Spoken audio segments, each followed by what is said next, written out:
नमस्कार, आप मुझे देख रहे हैं MNS न्यूज लाइव पर। आइए देखते हैं आज की खास खबर। जैसे ही राज्य सरकार ने नागपुर जिले के लिए दिए गए विकास कोष को वापस ले लिया, आज कामठी में पूर्व ऊर्जा मंत्री और भाजपा नेता चंद्रशेखर बावनकुळे के नेतृत्व में भीख मांगो आंदोलन का आयोजन किया गया। भाजपा कार्यकर्ताओं ने राज्य सरकार के खिलाफ नारे लगाए।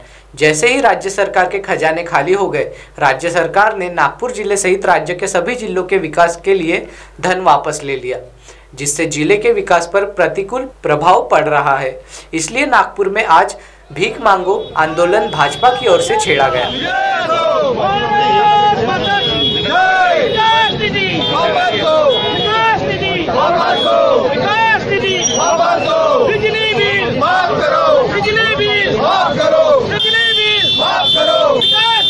और बड़ा साहब आगे बढ़ो, हम तुम्हारे साथ हैं। और बड़ा साहब आगे बढ़ो, हम तुम्हारे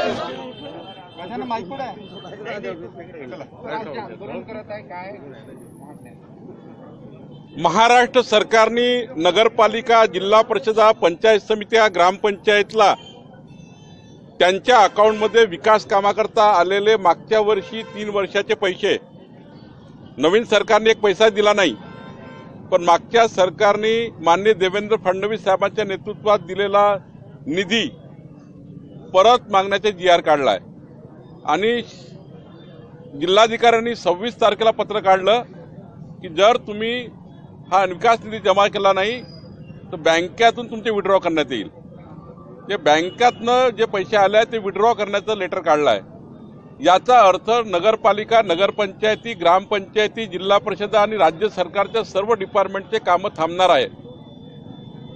सरकारने हा मोगलशाहीचा निर्णय वापस घ्यावा। सरकारने दुसराही निर्णय घेतला आहे की 26 जून 2022 पर्यंत एकही पैसा देणार नाही। म्हणजे याचा अर्थ जो निधी मागच्या सरकारने दिला, 3 वर्षात दिला, तो वापस घ्यायचा आणि 2 वर्ष पुढचे पैसे द्यायचे नाही, हा निर्णय घेतलेला आहे। या दोनही निर्णय परत घ्यावे। दुसरं, 300 युनिट पर्यंत वीज बिल माफ करावं, 3 महिन्याचे 900 युनिट वीज बिल माफ करावं, हे सरकार करत नाही आहे। उद्धवजी, नितीनजी राऊत साहेबांना मी वारंवार विनंती केली आहे, आज पुन्हा विनंती करतो आहे आणि शेवटी आम्ही सरकारजवळ पैसा नाही आहे तर आम्ही लोकांकडनं कटोराच्या माध्यमातून फिरून जो पैसा जमा होईल हाही पैसा तहसीलदार मार्फत सरकारला पाठवणार आहोत। नागपूर जिल्ह्यासह किती निधी महाराष्ट्राचा परत घेतलाय? संपूर्ण महाराष्ट्रामध्ये असे पत्र काढण्यात आलेले आहेत। नागपूर जिल्ह्यामध्ये नगरपालिका, नगरपंचायतला पत्र आले आहेत, त्यामुळे सर्वच पैसा परत मागितला मागच्या 3 वर्षामध्ये अखर्चित असलेला। कारण कामं काही कारणाने थांबले आहे, काही कारणाने केबल टाकायचे आहे, काही कारणाने ड्रेनेज व्हायचे आहे, त्यामुळे काही पावसाळ्यामुळे थांबले, काही कोरोनामुळे थांबले आहेत, त्यामुळे लेबर नाही आहेत। हे सर्व कामं वापस जाणार आहेत आणि त्यामुळे त्या बँकेतलंच अकाउंट विड्रॉ करून टाकू जर पैसा परत केला नाही। आणि व्याजासहित मागितलेला आहे, पैसा मागितला व्याजासहित परत मागितलेला आहे। हा मोगलशाही निर्णय आहे, आतापर्यंतच्या इतिहासामध्ये असा निर्णय झाला नाही। कोविडच्या नावाने एक प्रकारचं हे या ग्रामपंचायती, नगरपालिकावर अन्याय करण्याचं काम चालू आहे असं मला वाटतं।